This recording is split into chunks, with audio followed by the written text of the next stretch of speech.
안녕하세요. IT 신명기입니다. 이번에는 9강 사토시 나카모토가 남긴 기록에 대한 이해입니다. 자, 도대체 누가 사토시 나카모토일까요? 자, 뭐 본의 아니게 이제 사토시 나카모토로 이제 지명돼 가지고 이제 곤욕을 치르는 사람이 있는가 하면은 뭐 이제 스스로를 이제 사토시 나카모토라고 이렇게 주장하는 사람도 있었고, 그리고 이제 사람들이 이제 사토시 나카모토일 거라고 이제 이렇게 추정을 하는데 정작 이제 본인들은 아니라고 이제 부정하는 상황이 발생하고 있습니다. 이렇게 사토시 나카모토가 도대체 누구인지 모르는데 제가 이제 블록체인 관련된 그 책들을 엄청 많은 책들을 좀 읽어보았고, 그 유튜브를 통해서 이제 그 많은 전문가분들이나 뭐 교수님들 강의도 많이 들어봤는데, 모두도 조금 이해하고 해석하고 그 생각하는 게 조금씩 다릅니다. 좀 뭐 어떤 게 진짜 정답이고 어떤 게 이제 제대로 된 건지 이제 조금 많이 좀 다른데, 의견들이 다른데, 자, 그런데 이렇게 궁금한 게 있어도 이제 그 뭐 당사자인 이제 사토시 나카모토에게 직접 물어보면 좋을 것 같은데, 정작 이제 비트코인을 개발한 당사자인 사토시 나카모토는 이제 잠적해 버렸기 때문에 이렇게 누구한테 이제 물어볼 수도 없는 상황이고, 그러다 보니까 이제 뭐 남긴 기록이라든지 뭐 이런 게 좀 제한되다 보니까 상당히 이제 그 조금 어떤 궁금한 점이라든지 좀 약간 헷갈리는 부분이 있었을 때 뭐 누구한테 물어보기도 없고, 그리고 각자 이제 그렇게 나름대로 해석을 하다 보니까 이렇게 의견들이 서로 조금 다르지 않나 이제 그렇게 생각해 보고요. 자, 그러면 사토시 나카모토는 먼저 왜 잠적을 했을까요? 이제 그 완전한 이제 그 탈중앙화를 이제 지향했기 때문에 이제 비트코인을 이제 만든 이제 당사자의 신분이 이제 노출되면 이제 그 논리적으로는 정서적으로 맞지 않기 때문에 이제 그래서 이제 사토시 나카모토가 잠자게 버렸다. 이렇게 이제 그 생각하는 사람들도 많고요. 자, 그런데 이제 이런 기사가 있었습니다. 이런 기사가 있었는데, 조선에서 이런 기사가 있었는데, 자, 제가 한번 일부 내용을 한번 좀 읽어보겠습니다. 천천히 읽어보겠습니다. 잘 안 보이실 건데, 자, 지금까지 살펴본 대로 강대국이 망하는 근본 원인은 대부분 재정 적자로 인한 과도한 부채 증가와 통화 팽창으로 인한 인플레이션과 그로 인한 통화 붕괴였다. 이는 시장 붕괴로 이어져 거대한 제국을 쓰러뜨렸다. 강대국이 쇠퇴의 절정을 치달았을 때 나타나는 공통된 현상이었다. 그리스가 그랬고 로마 제국이 그랬으며 동양에서는 원나라가 그랬다. 스페인 제국 또한 예외가 아니었다. 자, 이런 상황에서 국경을 초월하는 인터넷의 속성을 활용해 디지털 화폐를 만들려는 시도가 나타났다. 미국의 내과 의사 더글라스 잭슨은 미국의 신용화폐에 대해 한 의문이 들었다. 돈과 중앙은행의 역사에 대해 독학으로 지식을 쌓은 그는 근본이자를 포기하는 것이 끔찍하고 위험한 결정이라고 결론을 내렸다. 그는 자본주의를 고쳐 완벽하게 만들고 싶었다. 하지만 일반 회사가 금은 본이 화폐를 만든다는 발상은 화폐 발권력을 독점하고 있는 미국 정부가 수용하기 어려웠다. 2001년 9일 테러 이후 미국 정부가 만든 애국법은 테러 자금 추적을 명분으로 송금업체가 반드시 허가를 받도록 못 박았다.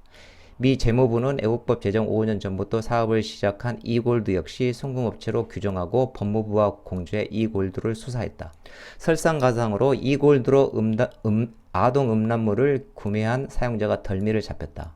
2007년 연방정부는 골드 앤드 실버 리저브를 기소했다. 이골드 사용자들의 경우 신상 정보를 공개할 필요가 없기 때문에 돈 세탁과 아동 음란물 등에 사용될 수 있다고 주장했다. 회사 소유주들은 인가 없이 송금 업무를 취급한 데에 대해 유죄 판결을 받았고 CEO는 수개월 가택연금에 처해졌다. 2008년 7월 미국 정부는 이골드 서비스를 폐쇄했다. 이골드의 실패에도 불구하고 비슷한 시도는 잇따랐다. 1998년 버너드 본 롯하우스는 인플레이션이 존재하지 않는 화폐를 만들겠다고 생각했다. 그뒤 2007년에 미 연방수사국과 첩보부가 자유달러 사무실을 급습해 금은 백금 등 기금속과 자유달러 2톤어치를 압수했다. 민간인이 화폐를 발행하는 것은 미국 연방법에 위반되며 돈 세탁 행위로 간주되었기 때문이다. 버너드는 국가에 대한 반역죄로 기소되어 22년형을 선고받았다. 개인이 미국의 공식적인 화폐와 경쟁할 목적으로 사적으로 화폐를 만드는 것은 연방법 위반이라는 것이다. 이런 일련의 사건들이 비트코인을 만든 사토시 나카모토가 익명을 쓰고 세상에 나타나지 않는 이유 중 하나이다. 이런 기사가 있었습니다. 물론 이제 맞는지 안 맞는지는 이제 저도 모르겠습니다만은 이제 이런 기사가 있어서 한번 인용을 해봤고요. 그냥 뭐 한번 이런 내용도 있다는 것을 그냥 참조하시면 될 것 같습니다. 왜 잠적했을까? 자, 아무튼 이제 사토시 나카모토는 이제 잠적해 버렸기 때문에 비트코인과 이제 블록체인 관련해서 궁금한 내용이 있어도 이제 어쩔 수 없이 이제 그가 뭐 남긴 이제 기록에 좀 의존해서 간접적으로 이제 유추해 볼 수밖에 없습니다. 여기 이제 사토시 나카모토 이제 인스티튜트라는 이제 저기 사이트를 방문해 보면 사이트 그 사토시 나카모토가 이제 남긴 기록들을 이렇게 볼 수 있거든요. 이렇게 백서도 이렇게 화이트 페이퍼도 있고 그리고 뭐 이메일도 있고 이제 포럼 포스트 등의 이제 내용이 있는데 자 이렇게 이제 뭐 이런 글들이 이제 뭐 백서라든지 이메일 이렇게 쭉 볼 수 있습니다. 현재 이제 다루는 부분은 이제 그 제가 이제 그 비트코인과 블록체인의 배경 측면이기 때문에 이런 사토시 나카모토가 이제 비트코인을 만든 배경, 저기 뭐 그런 이런 배경 탄생하게 된 배경 측면에서만 조금 이번 강의에서는 조금 선별해서 조금 영상에 살펴보고 이제 여기에 보면은 이제 기술적인 내용들과 아주 내용이 많거든요. 그런 거는 나중에 이제 기술 작동 원리라든지 기술 분야 이제 설명할 때 필요한 항목은 이제 그때그때 인용해서 이제 다시 한번 설명해 보도록 하겠습니다. 여기에서는 이제 조금 그 탄생 배경과 관련된 기록들만 좀 살펴보겠습니다. 그래서 이제 그 뭐 비트베이 파운데이션이라든지 백스라든지 이런 데서 이제 그 배경과 관련된 내용들 발췌해서 이제 한번 조금 간단하게 살펴볼 건데요. 자, 이건 조금 제가 이제 뭐 영어를 이제 전혀 못하는 것은 아니라서 한번 나름대로 이렇게 번역을 해봤는데 그런데 이제 뭐 다소 이제 번역이 잘못될 수도 있다는 것은 이제 그것은 좀 참조해 주시기 바라고요. 이제 좀 글자가 너무 작기 때문에 좀 더 크게 해서 한번 살펴보겠습니다. 비트코인 파운데이션에 보면 이런 글들이 있습니다. 비트코인이라 부르는 P2P 전자폐 시스템을 개발했다. 비트코인은 신뢰가 아닌 암호 기술을 기반으로 설계했기 때문에 어떤 중앙 서버나 신뢰 기간 없이 완전한 탈중앙화로 설계가 가능했다. 자, 중앙은행은 화폐 가치를 떨어뜨리지 않도록, 즉 인플레이션이 발생하지 않도록 신뢰를 보장해야 하지만 기존 법정화폐는 그런 신뢰를 저버렸다. 자, 시중은행은 우리의 돈을 잘 보관하고 있어야 하지만 극히 일부만 유보금으로 남기고 막대한 대출을 통해 신용 거품을 야기하였다. 자, 프라이버시를 은행에 전적으로 맡기고 우리의 개인정보를 잘 관리해줄 것이라고 여기 보면 이제 신뢰할 수밖에 없다. 뭐 다른 방법이 있기 때문에. 자, 은행의 과도한 비용으로 소액 결제가 어렵다. 자, 암호 기술이 성숙되어 암호 기술을 이용하여 신뢰를 보장할 수 있게 되었다. 암호 증명에 기반한 전자화폐로 제3 신뢰기관 없이도 돈을 안전하고 쉽게 거래할 수 있게 되었다. 뭐 이런 내용들이 있고요. 자, 비트코인 100세에는 또 이런 내용도 있습니다. 화폐 거래에 신뢰를 보장할 수 있는 방안으로 그동안 제3 신뢰기관에 전적으로 의존을 해왔지만 이제 제3 신뢰기관 대신 암호학적 증명에 기반하여 개인 간 직접 거래가 가능한 전자적 화폐 시스템이 필요하다. 새로운 화폐 발행 방식은 금을 채굴하는 것과 유사하게 일정한 화폐량을 안정적으로 공급하는 방식이다. 금 채굴에 일정한 노력과 작업이 소요되는 것처럼 비트코인에서는 CPU 연산과 에너지 소비라는 자원을 통해 화폐를 발행한다. 좀 이런 내용들이 있습니다. 자, 그리고 이제 여기 보면은 자, 2008년 이제 그 비트코인 백서가 공개되고 사토시 나카모토는 이제 그 백서를 실제로 이제 코드로 구현합니다. 코드로 구현하는데 이제 2009년 1월 4일에 이제 비트코인 최초 블록, 최초 블록이라면 그 제네시스 블록을 말하는데 그 제네시스 블록이 이제 처음으로 이제 만들어지는데 근데 그 제네시스 블록에 이런 메시지가 있었다고 합니다. 이런 메시지. 자, 이런 메시지가 이제 이건데 이게 잘 보십시오. 이런 메시지입니다. 그런데 이 메시지가 어떠냐면은 이 제네시스 블록이 만들어지기 하루 전 그러니까 1월 4일날 만들었으니까 1월 3일자 더 타임즈입니다. 더 타임즈 헤드라인 제목을 보면 이겁니다. 잘 보세요. 이거하고 동일하죠. 동일합니다. 자, 비트코인 이제 시작을 알리는 첫 번째 블록에 자, 이런 메시지를 포함시켰다는 것은 비트코인이 지향하는 생각과 철학을 이제 함축해서 이렇게 제네시스 블록에 넣었다고 이제 추론할 수 있겠죠. 즉 뭐냐면은 자 2008년 이제 글로벌 이제 금융위기의 원인으로서 기존 은행 및 금융 시스템에 대한 강한 불신을 이런 식으로 조금 우회해서 비판하지 않았나 그렇게 좀 추측해 볼 수 있을 것 같습니다.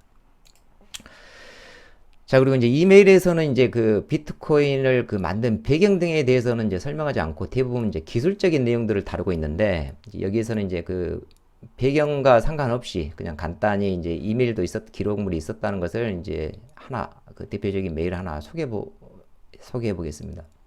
보면 이제 그 지인들이나 아니면 자기가 그 메일상으로 이제 많은 그 이메일들을 주고받았는데 자, 우리가 이제 비트코인 단점 중에 하나로 이제 많이 이야기되는 게 그 너무나 많은 전기를 소비한다는 것이잖아요. 자, 에너지 이런 소비 관련해서도 이제 그 나중에 좀 자세히 다루겠지만은 자, 많은 전기가 소비되는 이유는 이제 그 이런 채울 경쟁이 심화되고 그리고 이제 GPU라든가 ASIC 같은 이런 그 연산 장치들이 이제 본격적으로 이제 도입되면서부터 이제 이런 전기가 많이 소비되는데 사토시 나카모토도 이제 이런 내용을 이제 지인과 이제 논의한 적이 있습니다. 지인이 이제 그 뭐 GPU 같은 이제 빠른 연산 장치가 나오면은 코인 생산도 이제 빨라지지 않겠느냐. 이런 우려를 이제 표하니까 사토시 나카모토는 거기에 대해서 이제 어떻게 이렇게 답변했냐면은 이것을 좀 번역하면은 논스캅 찾기 연산을 통해 화폐가 발행되는 구조에서 GPU를 도입할 경우 자연스럽게 채굴 속도가 빨라진다.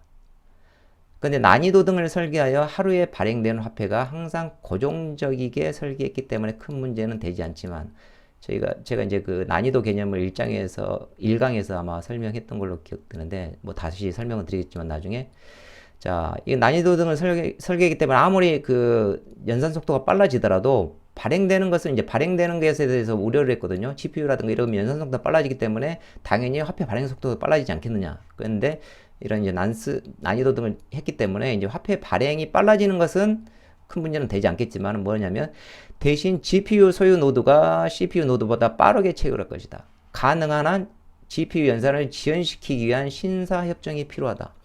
GPU 기반 채굴 행위를 이제 가능한 한 미루어야 하며 CPU를 통해 누구든지 공정하게 경쟁해야 한다. 자, 이제 1장에서 그 설명한 난이도를 설계했기 때문에 이제 코인 생성은 빨라지지 않는데, 자, 문제는 뭐냐면은, 자, CPU 대비 이제 GPU를 상향하게 되면 어떻습니까? 그 사토시 나카모토의 원래 의도는 이제 누구나 참여해서 CPU를 가지고 공정하고 평등하게 경쟁에 참여하도록 이제 그런 게 설계하는데, CPU 대비 GPU가 나오면 어떻게 됐습니까? 그런 공정하고 평등한 경쟁이 깨지는 거겠죠. 이제 그런 이제 우려가 있는데 이제 사토시 나카모토는 거기에 대해서 구체적인 해결책보다는 여기 이제 뭐 젠틀맨스 어그리먼트 그냥 그 좀 순수하게 신사 협정을 통해서 GPU 기반 채굴 행위를 가능한 좀 미뤄야 된다. 이제 미뤄야 한다. 뭐 이렇게 되고 있는데 이제 사토시 나카모토가 좀 순진했다는 좀 생각이 좀 드는 대목인 것 같습니다. 자, 이제 여기까지 이제 사토시 나카모토가 남긴 기록들을 이제 살펴봤고요. 이제 그 다음 영상에서는 이제 그 2강에서 이제 8강까지 이제 배경을 쭉 살펴봤고 이번 9강에서는 사토시 나카모토에 남긴 기록들을 이제 살펴봤고 이제 다음 영상에서는 그 배경들과 사토시 나카모토의 기록들을 좀 연계 분석해서 사토시 나카모토가 궁극적으로 만들고자 했던 것을 한번 유추해 보겠습니다. 네, 이것으로 마치겠습니다. 감사합니다.